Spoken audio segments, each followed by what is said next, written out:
Good morning. And on this Thursday, April the 29th, 2021, let it be known we have a fabulous show planned for you this morning. This morning, we're going to talk with Janessa Rose. They call her the next voice of urban America.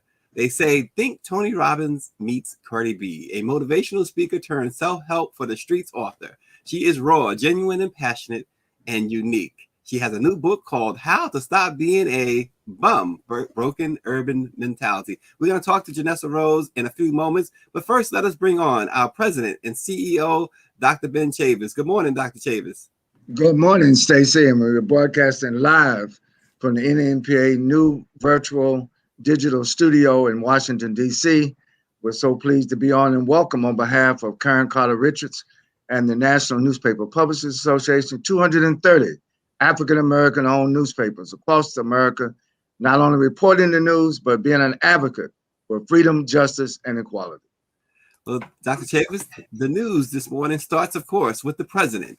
President Joe Biden unveiled a massive $1.8 trillion federal investment plan that directly supports education, childcare, paid family leave. The president's first address to Congress on Wednesday came just 1 month after the administration proposed a nearly $2 trillion infrastructure plan that's geared toward helping America recover from the pandemic. The president went on to say last night that America is on the move again. He called on Congress to invest in infrastructure, education, childcare, and science, calling them programs that propel us into the future and would allow the U.S. to win a competition with China. His plan adds up to more than $4 trillion in spending. So, Dr. Chavis, on his first address last night, how do you think the president did? Well, I think the president scored a 100. It's been a long time. We've had, before this year, we had 4 years of State of the Union's addresses to Congress that skewed the reality, particularly for Black America. Last night, we heard a special message on the George Floyd Policing and Justice Act. We had a special message on the John Lewis Voting Rights Act. We had a special message on reparations, on infrastructure, on healthcare, on improving the quality of life of our communities. And so I think it's good news for Black America, it's good news for all Americans, but it's also good news for the internationally. He touched on foreign policy also. American foreign policy grows out of its domestic policy. So a domestic policy that has equity, equality, and you notice he mentioned systemic racism several times. He's the first president of the United States in a speech to Congress to mention recurrently the problem of systemic racism. So this was a plus for all people of the world. Well, Dr. Chavis, I do want you to touch on Tim Scott's, Senator Tim Scott's rebuttal, which he says the president and his party are pulling us further and further apart. How can Tim Scott, how can any Republican, for that matter, make that claim? But coming from Tim Scott, and he's down there in South Carolina, he's down there with your buddy, the whip, majority whip Clyburn. How does he be so opposite of Clyburn and opposite of reality? Well, he's a Republican, but I do want to say for Congressman Scott, first, he's a man of prayer. He's a man of religion. I respect him for trying to represent where the Republican Party is going. It would be great if he would switch parties and become a Democrat. We would have another senator, this time from South Carolina. But I think that's a long shot.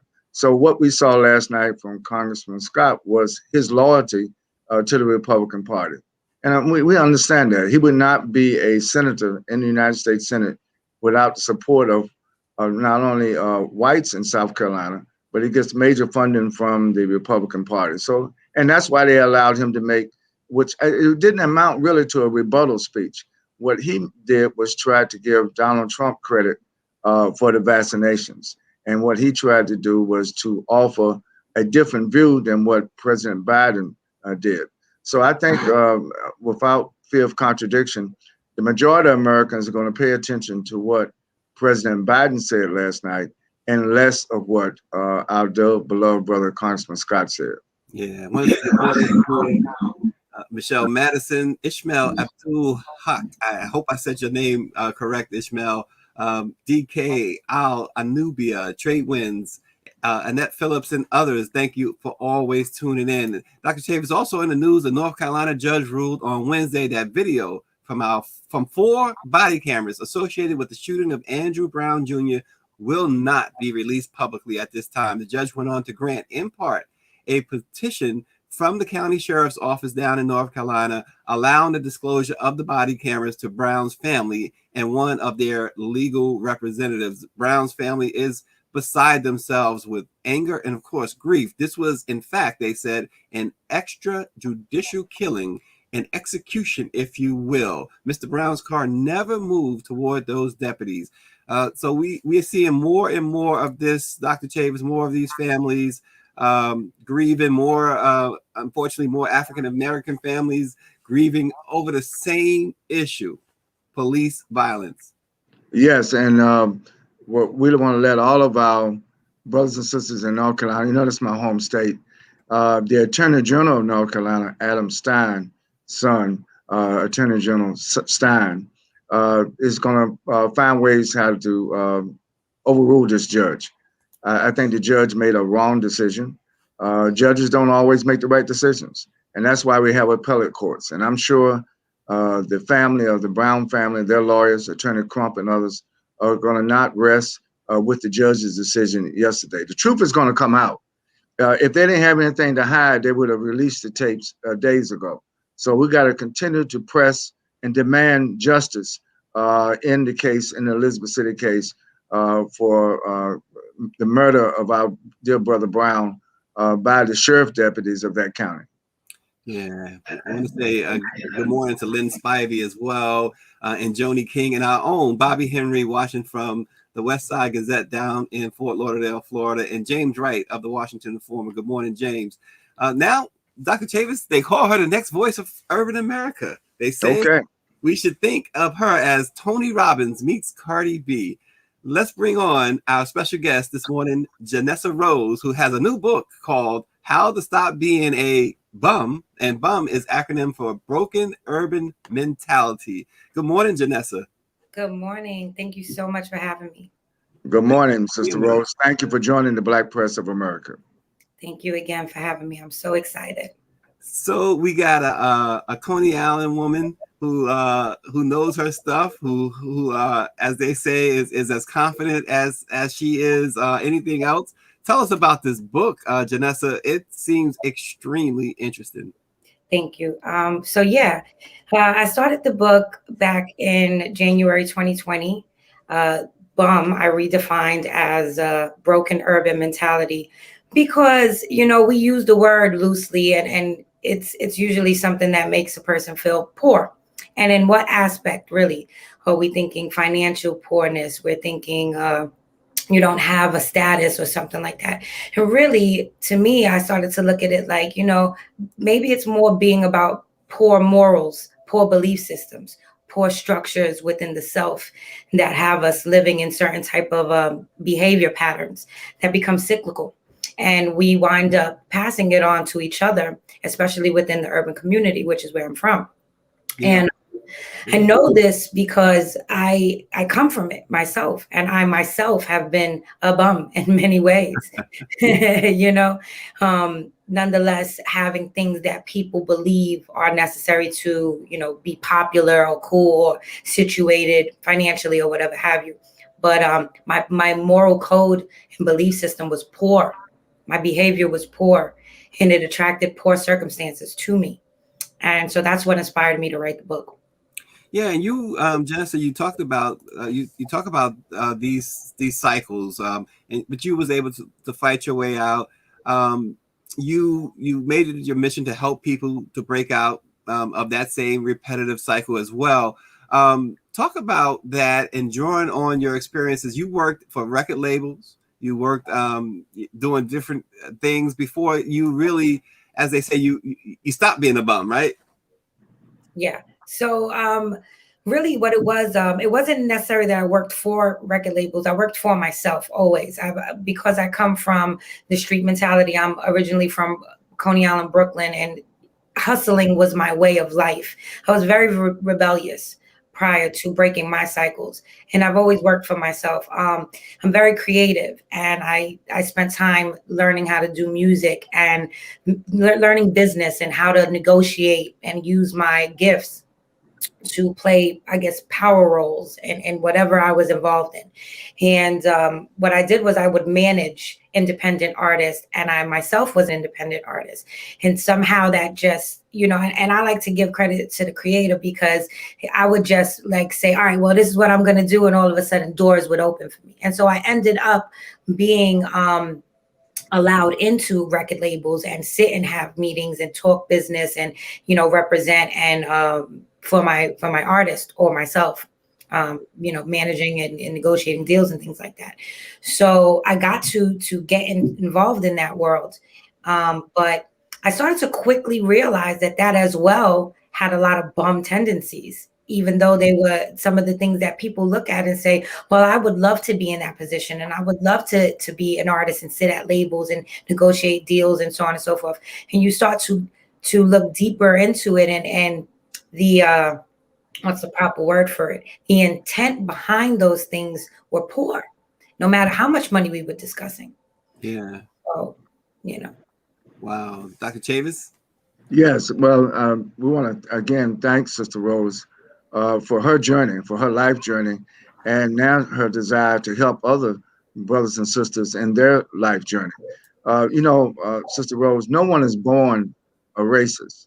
No one is born a bum, by your definition. The thing is, it's part of the social conditioning, as you've highlighted, that we all go through. Can you tell us at what point did you decide to change your social conditioning to something positive, not only to help yourself as an individual, but help all the people now that rely on your words and your wisdom as a result of your life journey? Well, I always, more and more I get interviewed, the more I understand that you have to go through it first. A lot of the times we distract ourselves from really what's going on in the the pain and the trauma and whatever is resulting in our experience. So I first had to submit to the fact that I didn't like the type of reality that I was living, the one I caused for myself, the one that I attracted to myself, and however I might have been affecting other people negatively. So I had to admit to that first. That's was the main thing, the main key to say, you know what, I'm aware that this is not good for me. This lifestyle, these certain types of mindsets and belief systems, they're not really serving me, and they're not bringing me. They have no avenue to get me to be the highest version of Janessa Rose that I could possibly be. Like, that was the main key. Once that happened, I've always been very spiritual. And I like to think that the creator just had its hand on me always. And there was a way for me to tap into that higher power and know that there was something else for me to do, and that the gifts that I had and I was using in a shadow sense or in a negative sense, I can use towards something better. And that was the whole idea of starting my nonprofit and sharing and speaking about that with others in my community. Yeah, and for our viewing audience, again, when Janessa is saying BUM, it's an acronym, Broken Urban Mentality. And Janessa, you talk about in your book a lot of factors that contribute to that, even music. Can you and not just music, but social media like Instagram and other social media? Can you tell us a little bit, give us a little insight on that? Absolutely. So during my journey of healing and noticing and becoming self-aware about why I was behaving a certain way, I came across some information, of course, and I realized that the way our brain receives information determines how we're influenced to behave. And when I learned about subconscious conditioning, it changed everything, because then I understood completely. As a kid, I would wake up early in the morning. First thing I would do is listen to some hip hop music, watch some hip hop videos, hit streets, certain things. This was all unknowingly me conditioning myself to behave this way and to justify and resonate with what I was listening to, what I was seeing. Your environment is, and what you put around you is really conditioning and influencing us. And so I started to shift that. And although, and I used to rap too, and I used to write music and everything, but what I started to do was limit what I was watching, choose better. Say, I'm not going to listen to certain things. I'm not going to listen to music that talks of degrading to women, because subconsciously I started to believe that that was okay for me to be treated that way. And I would even date people who would, regard to me as this, or I would regard to myself with this, say, this is okay, this is acceptable, this is the way we are, but it's not. It's a conditioning. And so when I woke up to that, especially working, around the industry, it's like, wow. And then you start to realize how artists ourselves, we don't realize this because we're so conditioned. So we believe that glorifying the lifestyle and being clever with it is okay, not realizing what it's doing is creating bits and pieces of the program for other people like ourselves, and it doesn't even necessarily have to be just within the urban community. People outside that just listen to the music or watch the type of videos and live in that vibe are also being influenced by it.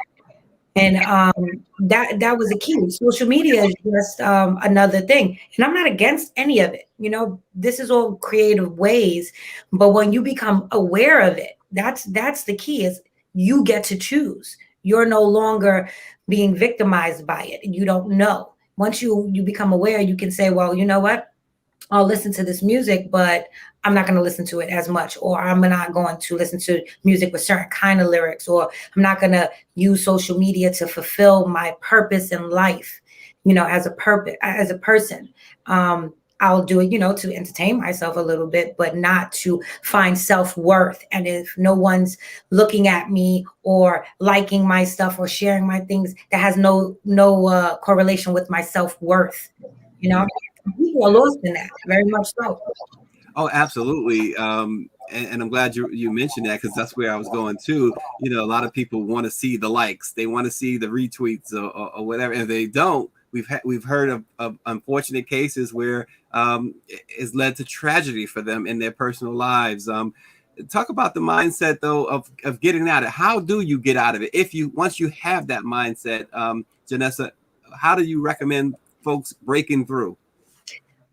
First and foremost, you have to look at your emotions. All right. So what you're feeling, let's say, for instance, I'm upset and sad and depressed because no one's reshared my videos or liked me enough on Instagram. That emotion of being unsatisfied or not liking myself, that has to cause an awareness. I have to be brutally honest with myself. Why am I feeling that way? Why am I allowing myself to be affected by that? Right. And once you get to an honest place with yourself, hopefully you're raw enough to see that these things are not serving you. If you're not feeling good, if you're considering hurting yourself, if you're considering your worth being less than it is, these things are not really serving you. And they're not a truth. So you have to start to say to yourself, well, what are the other options in order for me not to feel like that? Lessen your time. Educate yourself, expand yourself on your truest version of self. And in my opinion, let me say, the soul is the most valuable part of us. And that's the most infinite part of us. And if we understood that, and I know not everybody believes that, but with respect, if you understood that, then the things of material the value in them start to fade. Understand we need certain things, like, we need certain things in life. We're here, but they start to lessen. You won't spend as much time and energy investing on the things that really don't feed the soul. And when you learn how to feed the soul, then those things they don't hold the value anymore. That's taken care of.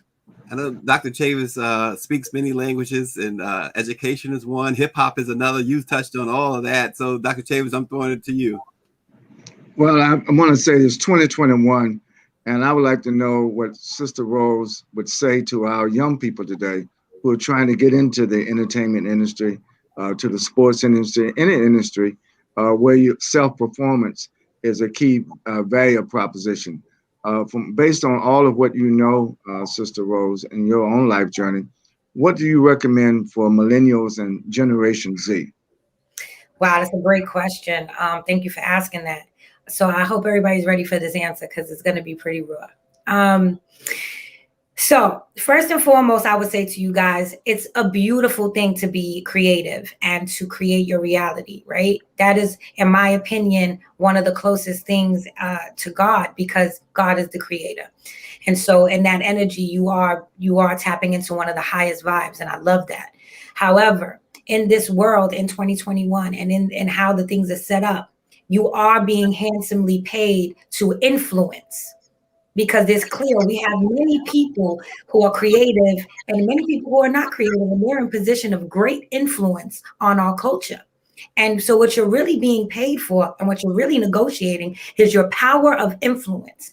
And what they don't tell you is that you are responsible for your influence on a higher level.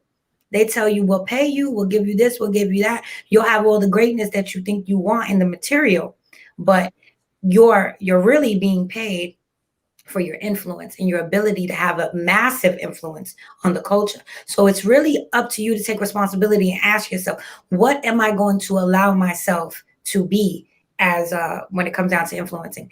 What is my music going to say? What is my game going to show? What am I going to stand for? What am I going to fall for? And you have to, be ready for that, because that's a big play. It ain't often shed light on, but that's really what it's about. Wow. You're on mute, Dr. Chavis. Pop Summit Action Network 24 years ago. The theme was taking back responsibility. And we used to defend the artist's right of freedom of expression, but we also said you have to be responsible for what you put out. It's not only what you represent, but what you put out, what you give. And a lot of times, it becomes like a hustle. And a lot of people think, well, I'm going to hustle this way, and then once I stack some paper, I will go and do something else in life. But it's not like that. It's better to start off on the right path as early as you can. If you start out on the right path early, you will end up on the right path.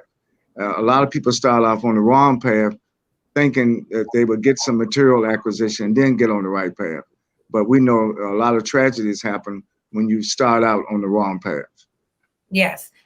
So what you're saying is such a key. If I could elaborate a little bit more on that. So, one of the things, the reason why I started my nonprofit is to use our stories, those of us who have started on the wrong path, and to use our stories to educate the culture and to help them understand that, listen, I get not having resources. When you come from a background like ours, where the street is showing us more of the wrong path than it is the right path, and it's a shortcut to all the things we want, and then we listen to and see all of the people that look like us living these luxurious and extravagant lifestyles, we immediately start to make these decisions, like you just said, so that way we could later on in life live that type of a life too. But the people who are in position that influence us, they do not tell us.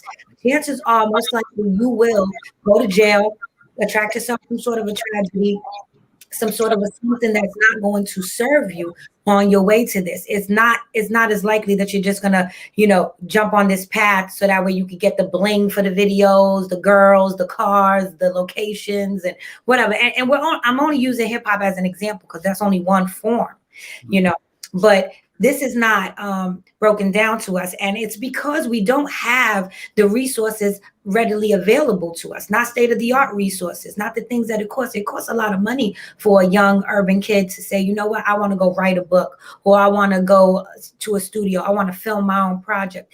So I started Motivational Monsters in 2018 with the passion and drive to be able to somehow create a creative arts and motivational center, like a hub within the urban community, within my community in Coney Island.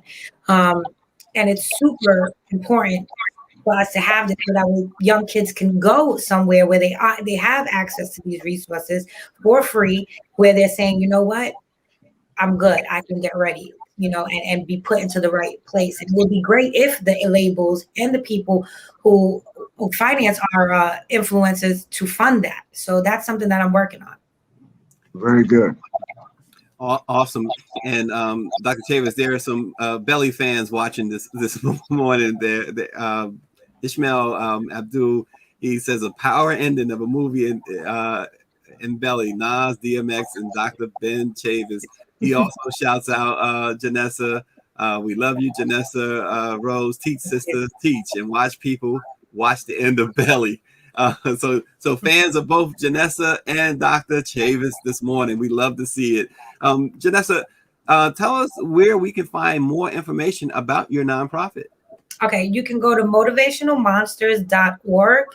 We have a website up there. I do offer different sessions. You can check it out there. We have live sessions. We have all different kinds of things up there. And I'm always putting up new things too. And also, if you ever get a little itch to hear me rant, you can go on YouTube. It's pretty raw and I go off a lot sometimes, but it's always tough love and with good intentions, to help us grow and heal. And it's when you say you go off, is it about that broken urban mentality? Yes, on so many different levels. I mean, forget it. It's pretty interesting, but it's raw. But yeah, it's up there. Motivational Monsters, YouTube, and yeah, you can find me there. And what's next for Janessa Rose? The book you're doing, like you said, the Motivational Monsters it sounds like a great nonprofit. But what's next for you? I am definitely going to be working on some films. I'm going to be writing some stories, some more stories, everything and anything that I can do that helps us use media, entertainment, and things that condition the culture to motivate, inspire, and help them grow and heal. Well, we appreciate you, Janessa Rose. Dr. Chavis, your closing thoughts? Yes, again, I just want to do a segue for what Sister Rose said about tough love. Sometimes tough love is the love that gives you the embracing love. But sometimes, particularly family, we have to express tough love to our relatives in order to get them right. I think, the best friends in life are not who will tell you what you want to hear, but who will tell you what you need to hear. And tough love, Sister Rose, and we thank you for doing it.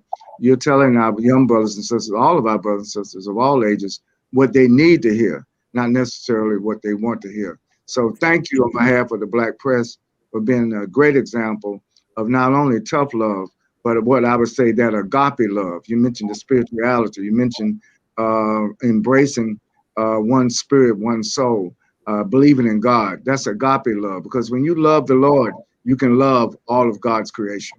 That's right. Thank you so much for having me.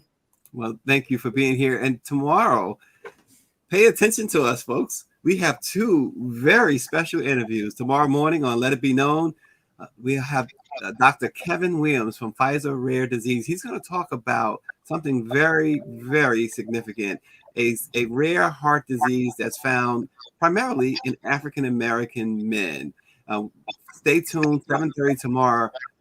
Check out Dr. Kevin Williams as he brings some vital information. Also, tomorrow at 4 o'clock, we have Philip Bailey, the lead singer of Earth, Wind, and Fire. He's going to join us for a very special interview in which he is talking about how he's helping foster children all across the country. So tomorrow at 7:30 a.m., Pfizer's Dr. Kevin Williams, and at 4 p.m., Philip Bailey of Earth, Wind, and Fire. And don't forget to register for the upcoming NMPA Virtual Convention, which takes place from June 23rd to June 26th. You can register right now, and it's free at www.virtualnmpa2021.com. A whole bunch of great stuff there and a lot of surprises to come. But register www.virtualnmpa2021.com. Let it be known, in the words of Maya Angelou, we may encounter many defeats, but we must never be defeated. We will see you tomorrow.